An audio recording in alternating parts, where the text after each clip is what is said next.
So, hello and welcome to the first MyData webinar of the year and of the decade. The purpose of these webinars is to share relevant know-how and practical use cases and theoretical input on how to make human-centric personal data happen. My name is Ansku Tuomainen and I am the communications lead for MyData Global. I will moderate today's webinar that is focusing on identity in the digital era.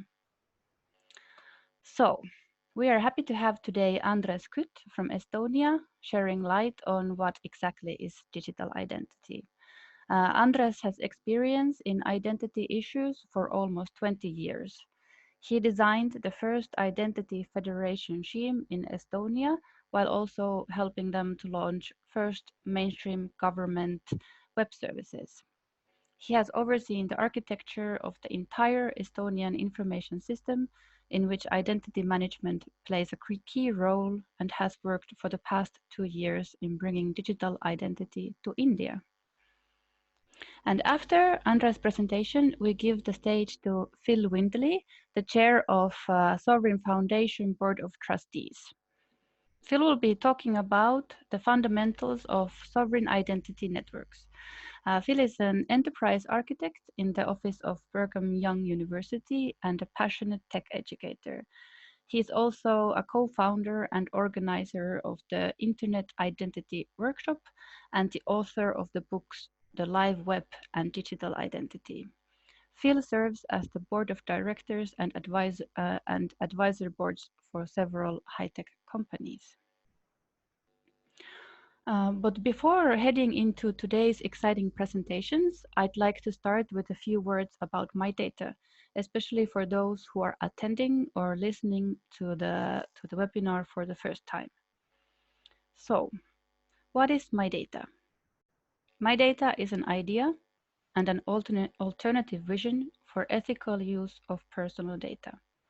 It's also a movement and a community and a global organization. The core idea of MyData is that people like you and I should have an easy way to see where the data about us goes, specify who can use it, and change these decisions over time. We believe that for this to become a reality in the world, we need to push for 3 big shifts.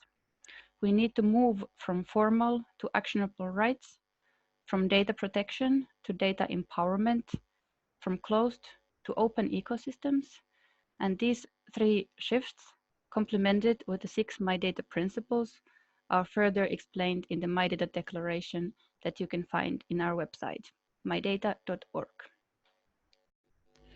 The MyData movement and community is facilitated by MyData Global organization, whose main purpose is to empower individuals by improving their right to self-determination regarding their personal data.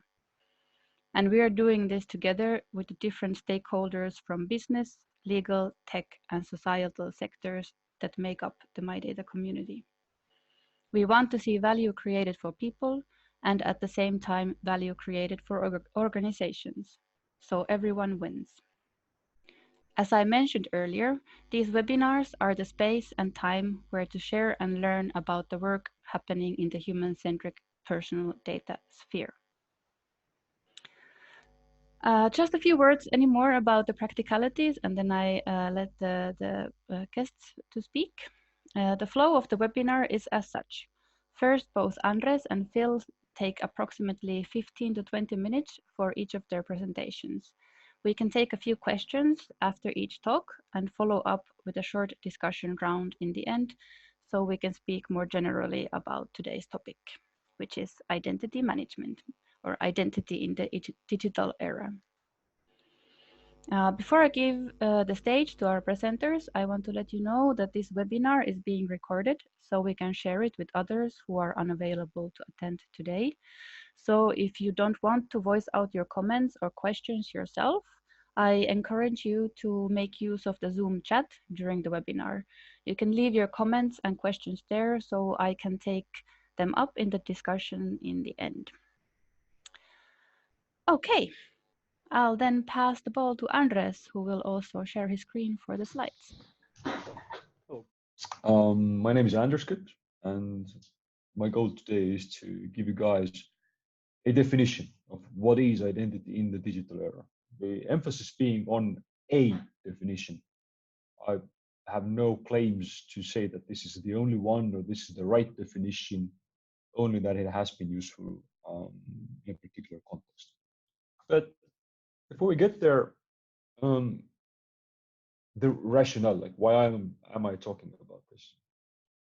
The reason is that I have, to my dismay, discovered that identity is really a sensitive and fuzzy subject. I, I, I made myself a sport, not a very nice sport, but a sport nevertheless. And I was at a identity themed conference, going from participant to participant, and in every conversation, I tried to sort of sneak in the question of, so what is actually identity? And mostly I didn't get any answer at all. And if I did get an answer, the answers didn't match up at all. And they were either very sort of technical in nature or very sort of philosophical, if you will. What is the self and so forth.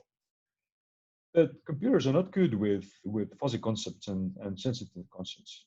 If I draw an architecture or have to write code, I need to design a data object. I need something, a table to store identities. I need to issue identities. I need to have this very neat, well-packaged kind of definition. And that doesn't seem to be around. Um, while there are, of course, definitions. I'm not saying that there aren't any, but I'm really struggling to find one that people actually agree upon. So maybe today we will find that there are going to be a few more people that are going to share a definition. Let's hope. But that's the trouble. Like, there is no consensus as to how do we treat identity in terms of defining it.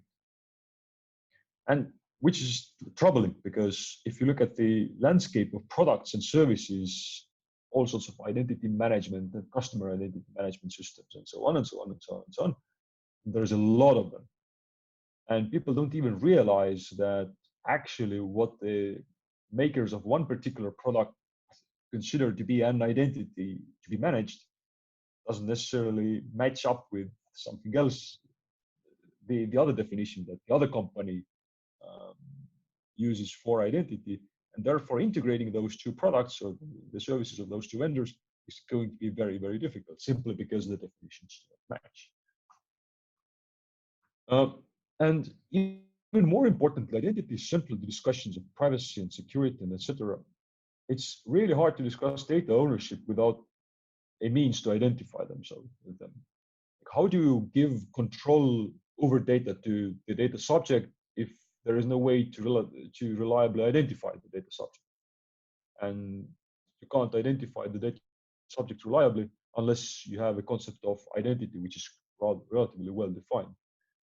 So the better we are able to define identity, the better we are able to agree on that definition, the better we are able to sort of agree as to what privacy and security is, and move from that fairly sort of philosophical high level kind of architecture discussion into something that is very practical and tangible in terms of, okay, so what does it mean practically to have privacy? What does it mean practically to have sort of open data access? What does consent mean?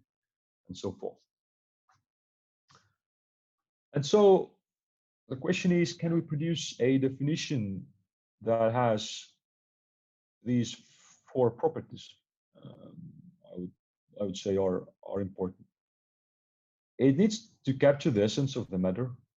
Like, it needs to define identity in a way that captures what identity is, or what people perceive to be at least a few aspects of identity, mostly. It has to be useful, if not comprehensive. It has been said that all models are wrong and some models are useful. And I think that's the same is true for definitions. All definitions omit some aspects of whatever they are trying to define. And yet, some of those definitions are useful. Has to be simple to use and has to be unambiguous in a way that if we want a definition to be shared, it has to be fairly simple in nature, unless people won't understand it. And it has to be clear cut in a sense that I have to be able to say whether an object that I'm perceiving is an identity or it's something else. The identity definition has to be clear in that sense. So through working with identities and doing identity-related architectures and doing presentations and analyzing what has happened in Estonia and other countries and so forth, this is the definition that I have distilled identity to. And in this definition, the identity is defined as something that consists of three things. If there's two of those things, it's not an identity, it's something else. There can be more, but essentially identity has these three aspects to some extent to it. The identifier allows to identify the subject. Authentication provides means to provide control of the identity. Personal data makes the identity useful. And to me, it certainly seems to fit the bill. I've used this to build a few identity-related architectures now, and it seems to lend itself very well to technical work at the very least. Let's go over the components in slightly more detail. So the identifier allows an identity to be uniquely identified amongst other similar identities, and it's unique. Like a phone number is, like my phone number is globally unique in a sense that there is no other phone number like mine globally anywhere else. But even in Estonia, there are 4 to 5 people with exact same name as myself. So name in itself is not a very good identifier. It has to be stable in time. My residential address is not stable in time. I might move, versus my ID code, which is stable for the duration of my lifetime. And of course, an identifier can be a combination of more than one data element. For example, in US, the de facto identifier people use is the social security number plus the name plus address. And if you change any one of those three, you are, for all intents and purposes, you are not the same person anymore. Your identifier has changed, your identity has shifted. So that's the identifier. Authentication allows an actor to prove their control of the identity. And at least one sort of genesis method must be present for the identity to be useful, and several are common. If you just have an identity, somebody has assigned, or I claim to be let's make something up. So I claim to be the Sultan of Brunei. I can claim many things, but unless I have the ability to prove that I'm in control of that identifier somehow by presenting a passport, an official letter, or whatever that method is, that identifier is going to be quite useless. And an identity can have several authentication methods, but at least one genesis method must be present. In Estonian case, the genesis method is the biometrics method, so that every person of legal age has their biometrics captured, and the police and border guard can use that biometrics to authenticate myself, to link me as a physical body, like the person I'm sitting here, to an identifier. And using that authentication method, they can issue me an ID card, which is a second authentication method, allows me to, again, prove to an electronic system that I'm in control of a particular identity. And using that ID card, I can go and have myself issued a mobile ID. It's also an authentication method that allows me to prove, using a mobile device, that I'm in control of that identifier. And if I lose my ID card or my MID or what have you, I can always fall back to that one genesis authentication method, which is biometrics. Even if I lose everything else, that one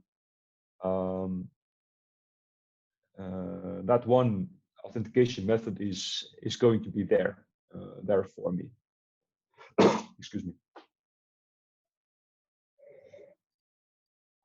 And so what this allows you to do is it allows you to have that one really secure and really sort of hardcore biometrics-based method to be only utilized, let's say, by government agencies in a very particular settings, in an environment which is actually not connected to the internet at all for security purposes and so on and so forth.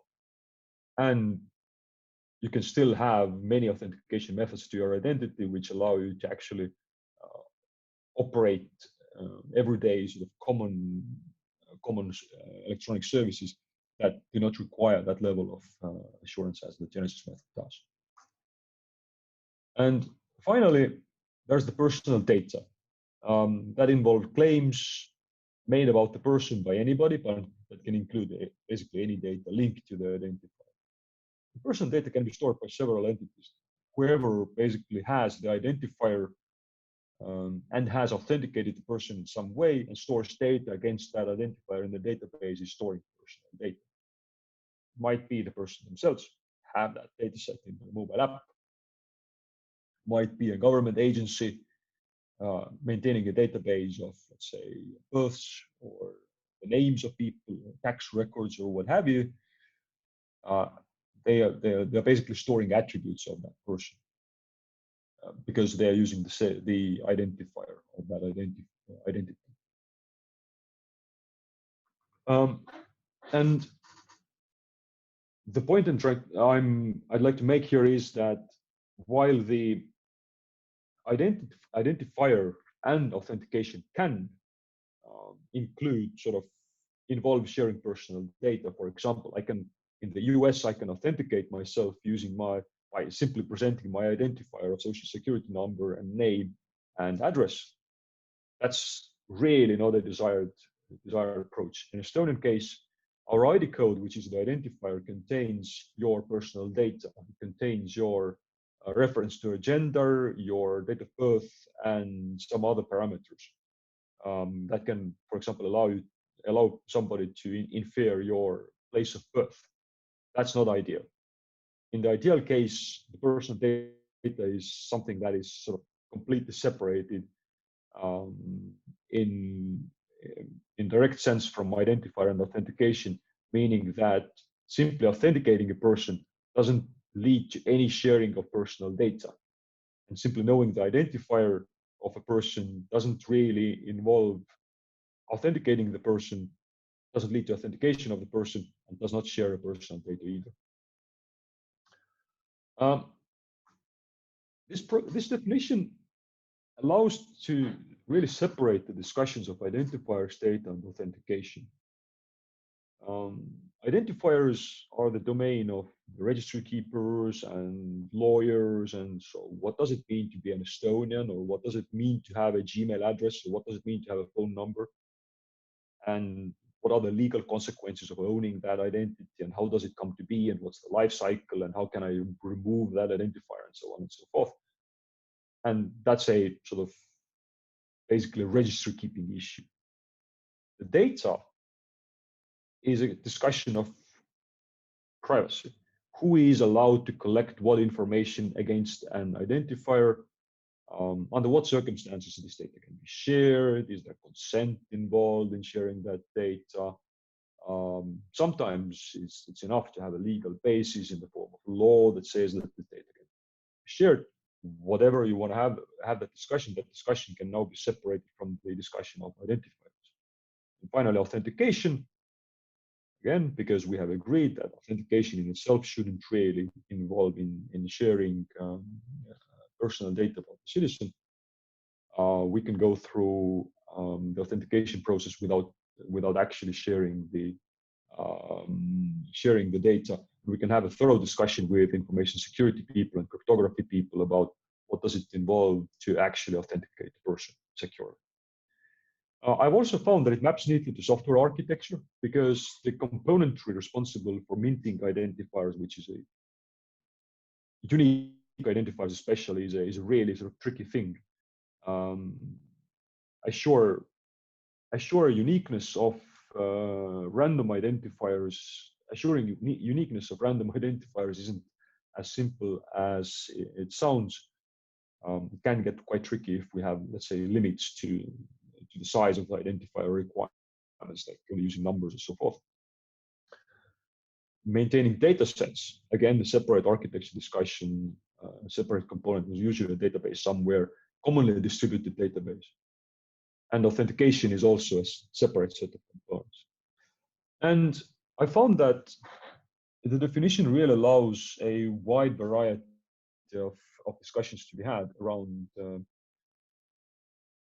a variety of identity models, from governments to self-sovereign identities to enterprise identity systems to customer identity systems to identity situations where we actually don't have a customer at all. We don't even know the person. We might not meet the person ever, but we can still discuss, okay, so what identifies the person? How do we authenticate them, and what data do we store against them? So at least we have an identifier, we have an identity, and so we can talk about the identity management. So, in summary, there is a definition of identity shown to provide practical value in sort of practical commercial settings. The definition splits identity into identifier, authentication, and data. And all three need to be present for identity to fit the definition. And the definition ignores, for better or worse, the complex philosophical and ethical issues of identity. But it is well suited for software development and tasks like database modeling and so forth. So it's something that it's wrong in a sense that it avoids a lot of the complexities, but has proven useful. Right. Thank you. Thank you, Andres, for this great overview on digital identity. I think we have time for one or two questions if the participants have. You can unmute yourself or write the question in the group chat. I can read it out loud then.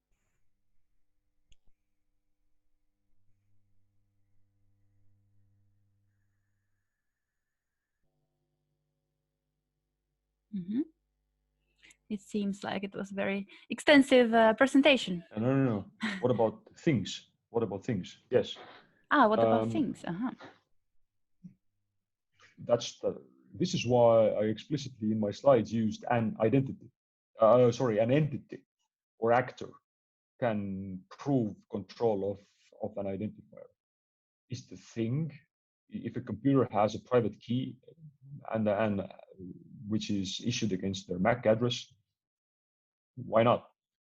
Might be several people actually. Might be like there's an identity that is used to, let's say, represent the entire sort of HR department of a large organization.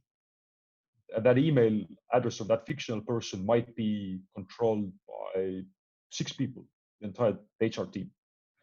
Might be things, might be people, might be individuals, might be bears, might be cows. I don't know. It doesn't matter from that definition perspective. Yeah, there's also improving control, stewardship of the things. That's the thing, is that in the identity model, the thing itself has to prove that, hey, this is me talking to you. Somebody proving that they own that thing. That's a different matter altogether, because there we get into actually what does it mean to control a TV. Do I control my TV? Do I own my TV? Possibly. What about my children? What about my wife? What about the maker of the TV? Yeah, well, software updates would be nice. So it gets into this awkward territory. At the same time, my TV can always prove that, hey, I am talking to the Samsung or Sony or what have you update service. I am a TV set with a device ID XYZ, and I can prove so because I can sign this request using my private key that lives only in me and not anywhere else.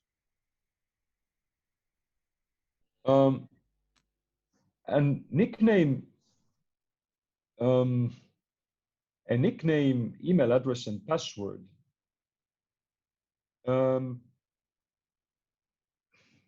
Yes, it's an identity because there is an email address, there's an identifier, there's an authentication process, which means that somebody can, with a password, can prove that they are in control of that identity, and there's data stored against that identity. So I guess it's an identity. And somebody definitely issues that email address. The entire email world is set up in a fashion that allows people to sort of create emails. Somebody has issued that email. Actually, from the identity that definition perspective, who issued that identifier is rather irrelevant. There has to be one identifier.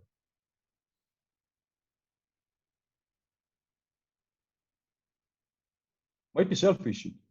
If there's a scheme by which, let's say, my ID code can prefix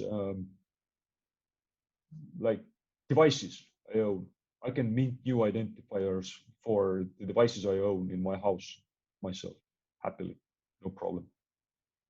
At the same time, my neighbor can mint against his ID code new identifiers for his devices, or the issuer is really not important here, I think. Thank you very much. I think we can continue this discussion after Phil's presentation. We have some time there at the end for general discussion. So I will keep your questions here. If something comes up during Phil's presentation, please put it in the chat or hold write for yourself, and then we can talk a little bit more afterwards. And now I give the stage for Phil. Self-sovereign identity system. My perspective largely matches Andres, although self-sovereign identity comes from a slightly different perspective. So I think you'll see a lot of overlap, but also some fresh ideas. The basic problem, of course, as everyone knows from this most widely shared New Yorker cartoon, is that the internet was built without an identity system. Well, in fact, it does have an identity system, but for machines, IP addresses, MAC addresses, those kinds of things, but not for people. We liked this so well, we took that dog using a computer as the logo for the Internet Identity Workshop, which we do twice a year, which since 2005 has been trying to figure out this user-centric identity idea and how users participate online. I want to think about for a second, why do we build identity systems? As Andres said, we have a system like this so that we can authenticate, we can determine, well, Google can determine in this case, that the person logging in is the same person who created the account to some degree of accuracy. But from a more broad perspective, the reason we create identity systems is because we want to establish some level of trust. In this case, Google wants to know if they can trust the person on the other end of this to be the person who they have dealt with before using this same identifier. Identity systems like Google's or Amazon's or anything else, we say they're administrative because they're built for a specific administrative purpose. In Amazon's case, to help you shop and spend money. Amazon owns the identity. They control the identity. They can take it away from you without recourse. And there's nothing wrong with that. That's the way it's built. That's why it's built. But it's not the same as having a internet-wide identity, one that you control. So And we get into this situation. My 1Password file has over 1,000 entries in it from the various accounts I've got. I'm sure yours look similar. Now I want to think about how we do this in the physical world. Let's say you walk into a pharmacy, you need to pick up a prescription. In order to do that, the pharmacist wants to know if you're over 18. What do? Well, at least in the US, we pull out a driver's license. Most other countries would pull out some sort of national ID. And we use the driver's license to prove that we're a certain age. It's interesting to think about why this works. I was the CIO for the state of Utah in the United States for several years, and the driver's license division insisted that they were not in the identity business. They didn't want to be in the identity business, and yet this works. Works for a couple of very important reasons. One, we trust the driver's license division in this case, or the national ID system, or somebody, to do a good job of identity proofing. That is, checking all of the facts that they put on the card. And two, it's packaged up in a nice, easy to transport card. You can carry it around in your wallet. Has a sophisticated biometric device on it called a picture.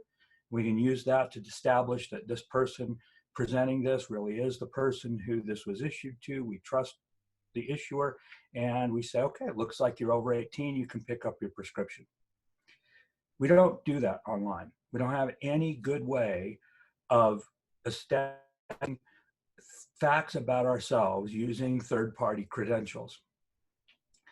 Now, it's not just driver's licenses, of course. There are things like passports, driver's licenses, employee badges, membership cards, grade transcripts from a school, boarding passes, and even receipts from a store are all examples of identity credentials that we use every day.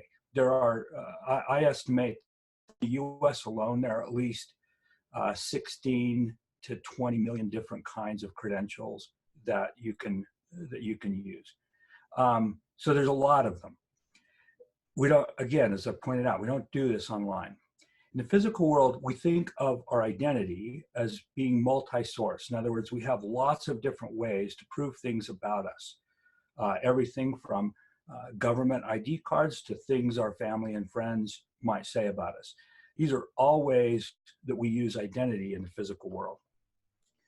Now, it turns out that there is an emerging standard for using decentralized verifiable credentials online.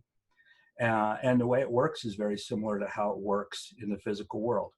A credential issuer, say my employer, can issue an employment credential, and then I could use that employment credential at the bank, for example, to prove that I'm employed, the amount of money, so on.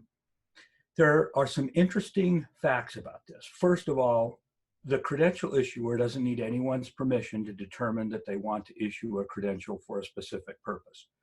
The identity owner doesn't need anyone's permission to carry around a credential and use it in various places. And the credential verifier is free to accept or not accept any credential that happens to be presented to them. And another important point is the credential verifier does not have to talk to the credential issuer in order for the credential verifier to know the fidelity of the credential. I'm going to talk about what I mean by fidelity in just a second. That's a very important property. Now I want to take a minute and do a small demo. I'm just going to do it on video. What you see here is on the right-hand side, you're seeing a, on the left-hand side, you're seeing a website for a fictional college called Faber College. And I'm going to run you through a scenario where the person uses their phone to both apply and graduate from Faber College and then use that to get a job. So if I can get that to play. So this doesn't have any audio. I'm just going to narrate it as it goes along. So you'll see they're going to say connect with my digital wallet.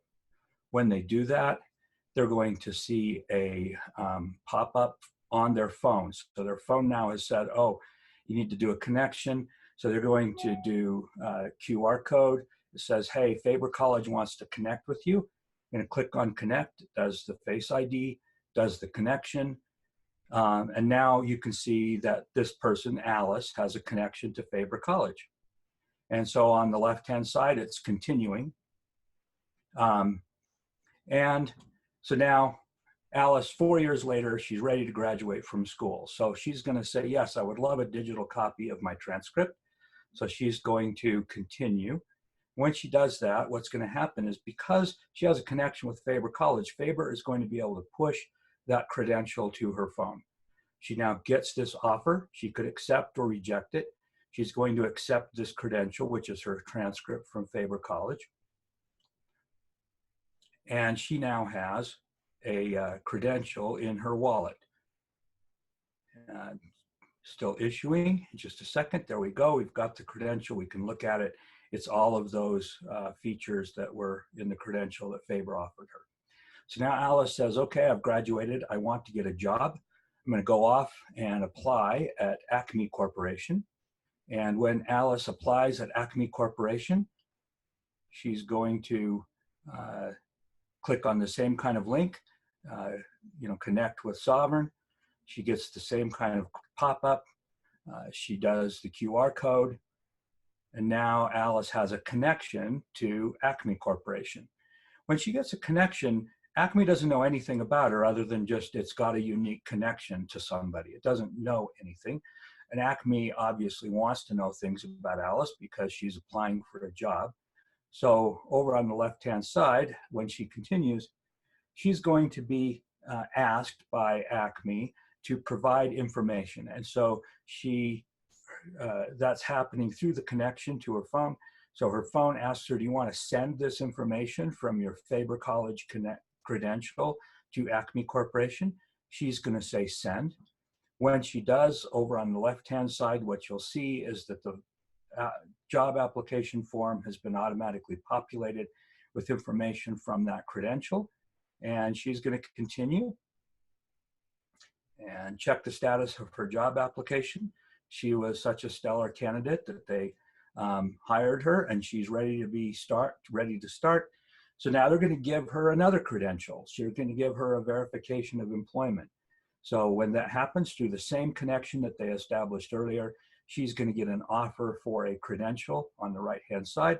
Has all of the information in it about her employment and about her job. So she's going to accept that. This particular demo goes on, and now Alice can use this employment credential to go to her bank, but in the interest of time, we'll skip that and move on.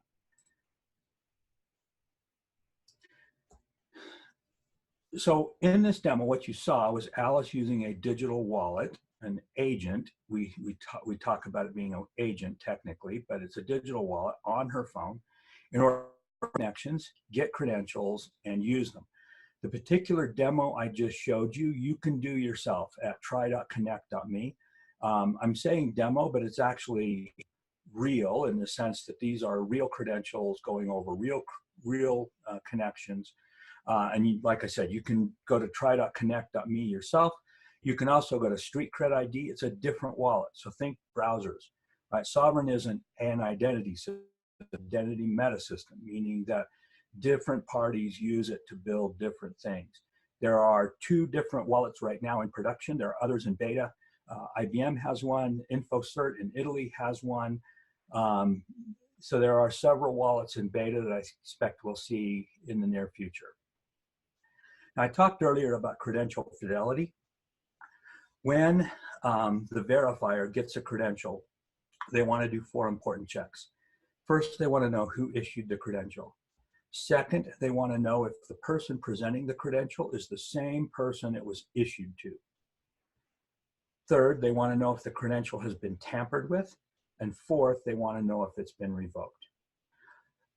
All of these properties, fidelity properties, can be checked cryptographically in Sovrin and automatically on the verifier side.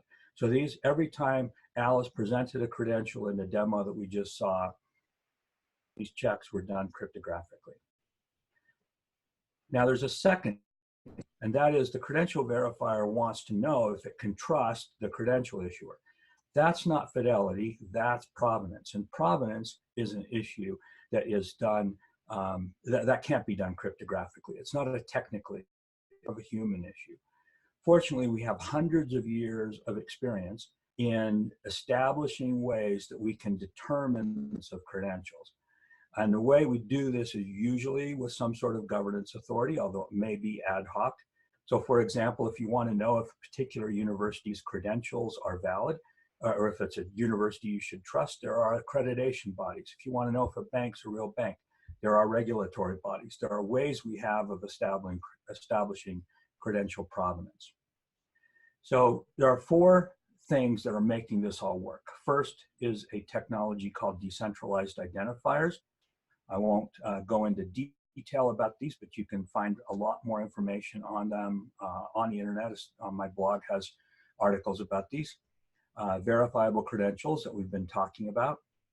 I should have mentioned decentralized identifiers are what allow us to make those connections, those cryptographic connections. A system of peer-to-peer agents. So in the demo we saw, Alice had a wallet, that was her agent. College and Acme Corporation and her bank obviously had agents that were interacting. That all happened here. There's no intermediary sitting in the middle of all of this. And finally, there is a distributed ledger. I talked about the importance of not requiring the verifier talk to the issuer in order to know whether or not a credential has fidelity. The ledger is what allows that to happen. It's a breakpoint or circuit breaker, if you will. Now, these are all arranged in a stack, of course, because what good self-respecting internet protocol wouldn't have a stack? Layer, we have these DID registries where we have the blockchains and the DID layers on top of it. There is a DID working group at the W3C, and this is an emerging standard for how DIDs work. We have this peer-to-peer agent layer that I talked about. That is being worked on at Hyperledger in a project called Air. Those two things together form a layer which I think of as an identity metasystem, and its goal is fidelity. And like I said, it's cryptographic trust. On top of that, we have the credential exchange. Verifiable credentials are being worked on in another W3C working group for verifiable credentials. We have frameworks on top of that which allow us to be able to trust these credentials. That's an identity system. Its goal is provenance, and that is more of a human issue than it is a cryptographic issue. Getting very close to the end here, but I wouldn't want to end without talking about privacy. If we don't worry about privacy when we're building a system like this, what we're doing is building the world's best surveillance system, not just an identity system. And so there are several core features, privacy by design features, that allow them to work without being a surveillance system. First, when Alice made connections to both Faber College and her bank and her employer and everywhere else, she's doing that peer-to-peer. So she's not using a identifier. She's creating a new identifier for each connection. That is a way of preventing correlation. Doesn't mean that you're never going to have any correlation, but it's a way of preventing correlation. Second, when Alice is sharing information, she's not just handing over the credential. She's using a technique, cryptographic technique called zero knowledge proof, in order to prove things about her credentials in a way that the verifier can trust. And so if the only thing the employer needs to know is her GPA, that's all she's going to share. She doesn't have to share her entire credential from school. There are features that are important for privacy, but privacy is one of the things that drives the design for self-sovereign identity. Now, finally, I think it's important to think about an identity metasystem like this and how it changes online interactions. A simple example, if you've used a platform like Airbnb or Lyft or Uber or somebody else, they spend a lot of money, and the primary reason they build that platform is to be able to have drivers connect with passengers, renters connect with visitors, or whatever other system they're doing, and have those parties trust each other. An identity metasystem creates a universal trust framework that allows for businesses to create these kind of trust exchanges without having to build the million-dollar platforms underneath. And I think that's going to lead to a flowering of these kinds of trusted interactions online.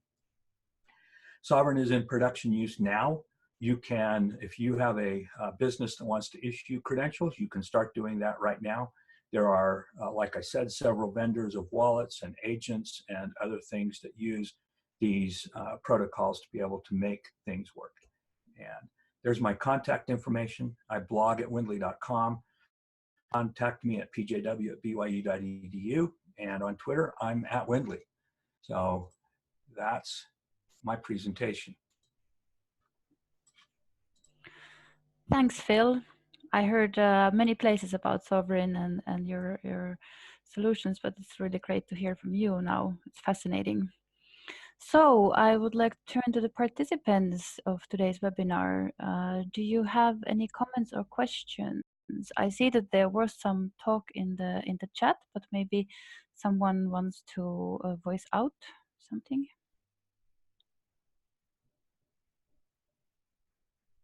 Yes, actually, I tried typing, but it's too long. My question is around the sovereignty. So the citizen, or whoever owns the data, has to trust something.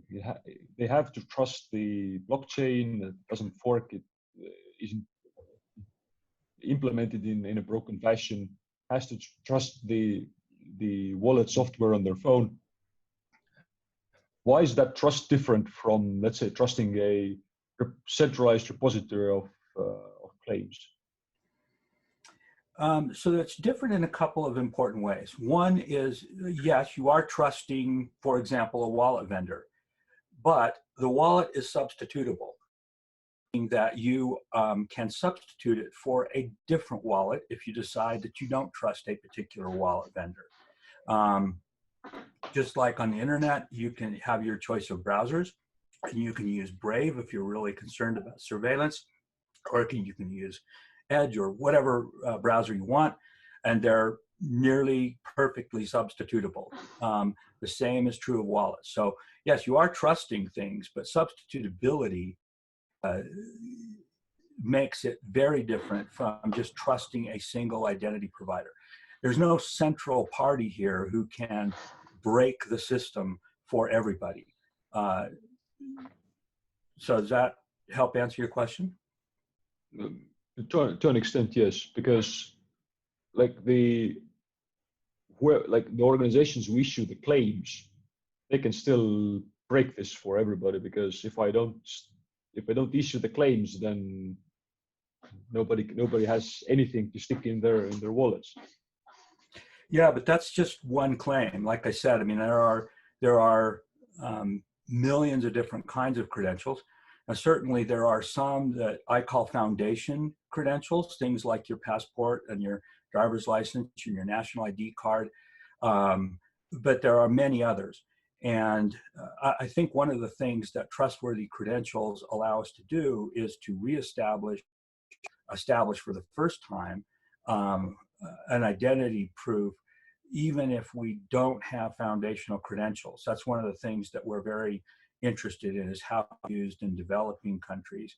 In fact, we've spent a lot of time even on issues like guardianship and the trust framework in order to make sure that that happens in that don't enable exploitation and security, or exploitation and surveillance.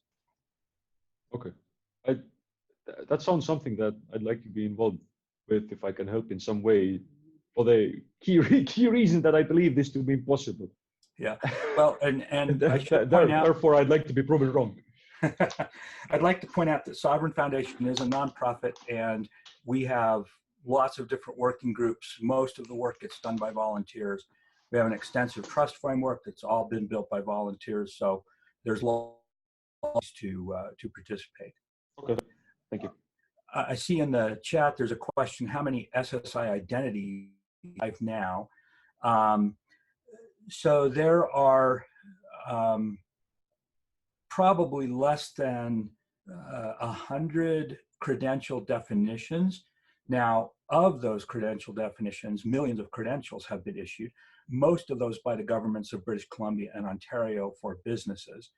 But 2020 is kind of a breakout year. We've got a number of pilots in play that people are doing. In particular, the credit unions just finished a pilot, 3 credit unions, and they believe that they're going to be able to issue millions of credentials this year to credit union members. So, and then from Ian, hi Ian, long time no see. Hey Phil, likewise. You're talking, you were asking about personal data store and a PDS. So I think they're related very closely. If you have followed the work at DIF, the Decentralized Identity Foundation et al., and their idea of hubs, hubs are much more close to a personal data store in the sense that they are for just storing personal data, whereas credentials are more specifically about credentials. So let me give you an example of what that, how that might be, why these are complementary, I think.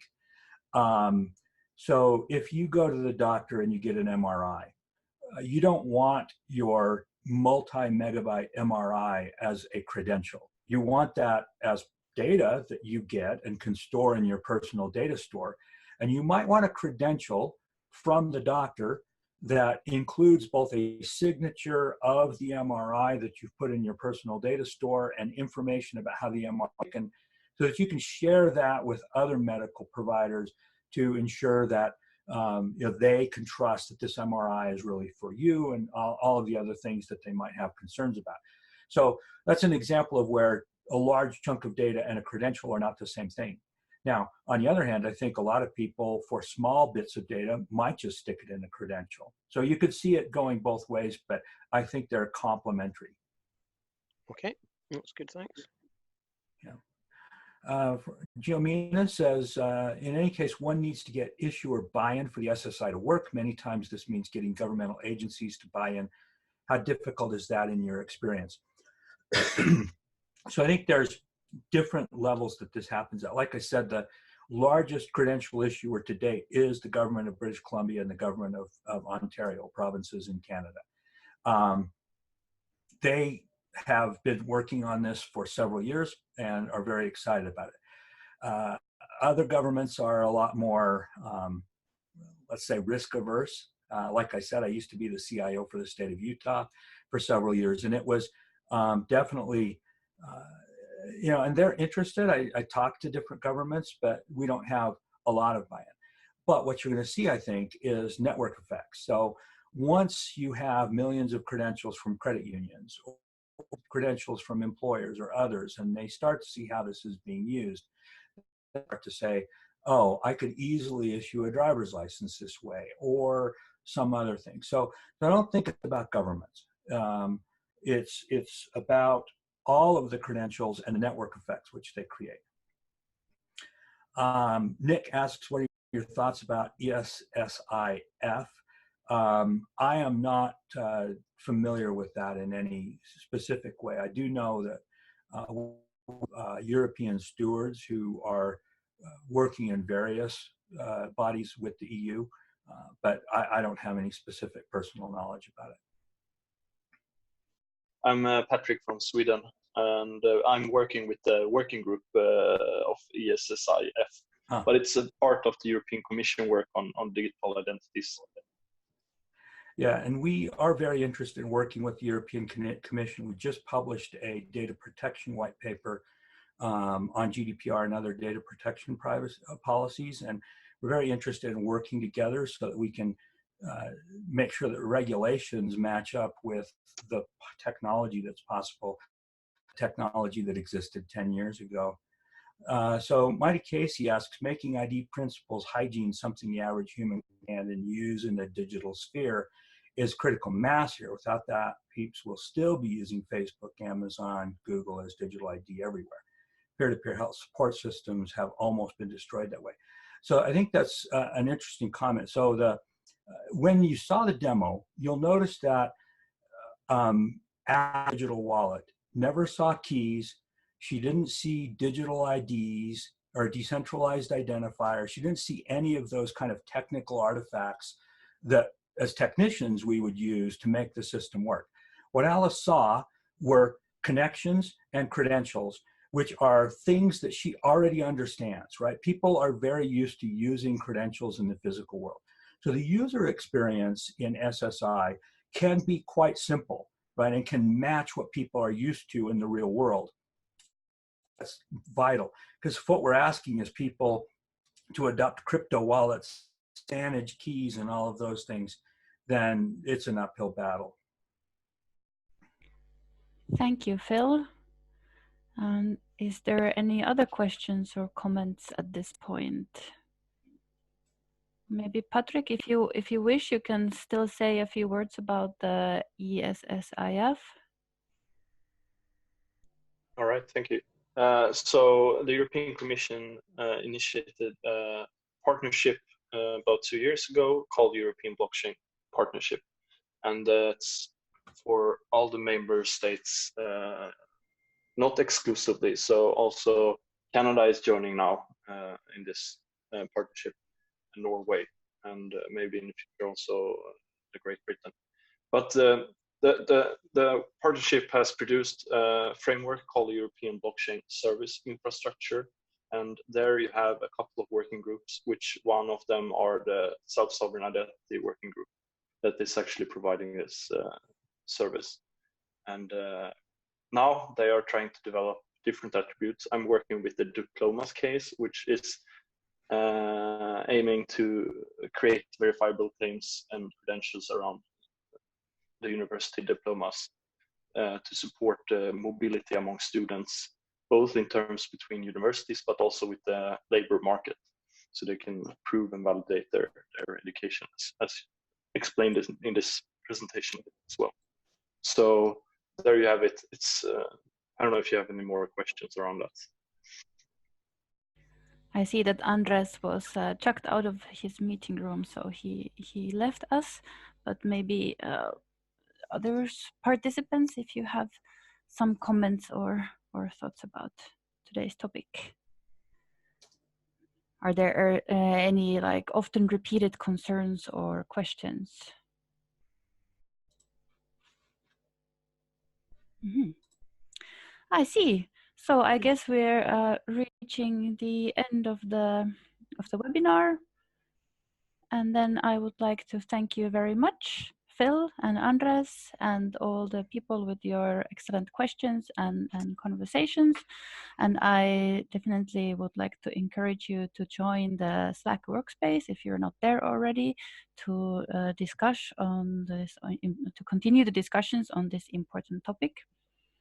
And you can also support the MyData movement by becoming an official member. And you will be in the fine company of people like Andres and Phil, and also organizations like Sovrin Foundation. We are working together. You can join by going to mydata.org/join. So thank you all. I wish you a great day, and let's stay in touch. The next webinar will be in February, and the dates and topics will come soon.